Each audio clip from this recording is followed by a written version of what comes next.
পৃথিবীতে অবস্থিত এমনও একটি দেশ রয়েছে যেখানে 12 মাসই সারা বছরে ঠান্ডা থাকে। অনেক সময় -25°C, ডিসেম্বর থেকে জানুয়ারিতে -13°C ঠান্ডা থাকে। বরফে ঘেরা থাকে চারদিক।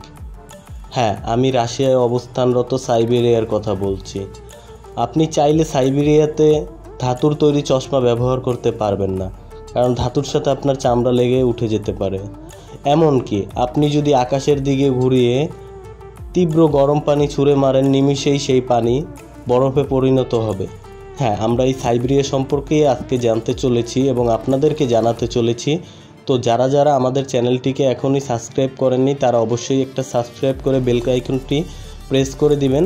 আর যারা যারা সাবস্ক্রাইব করেছেন তাদেরকে জানাই অসংখ্য ধন্যবাদ। তো চলুন ভিডিওটি শুরু করা যাক।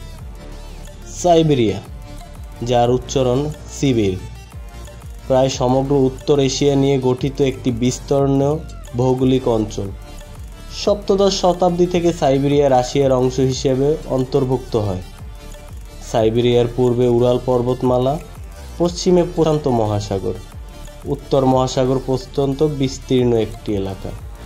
এর উত্তরে উত্তর মহাসাগর, দক্ষিণে কাজাকিস্তান, মঙ্গোলিয়া ও চীন সাম্রাজ্য।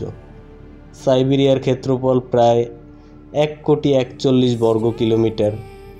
এটি রাশিয়ার 77% ধারণ করে, কিন্তু এই অঞ্চলের জনসংখ্যা 4 কোটি। দেশটির মোট জনসংখ্যা মাত্র 28%।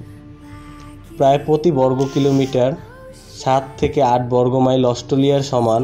প্রতি 3 জন মানুষের গড় জনসংখ্যায় ঘনত্ব এর সমতুল। সাইবেরিয়া পৃথিবীর সবচেয়ে কম জনসংখ্যক জনবহুল অঞ্চল তৈরি করে।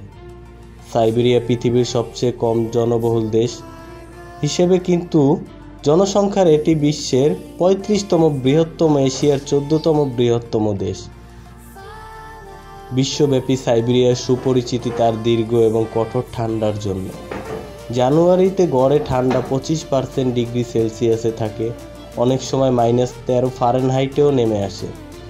রাশিয়ার একটি সোভিয়েত প্রশাসন দ্বারা ব্যবহৃত বিস্তীর্ণ ইতিহাস, কারাগার, শ্রম শিবির, নির্বাসিত জন্য স্থান হিসেবেও অনেক সময় পরিচিতি লাভ করে থাকে এই সাইবেরিয়া।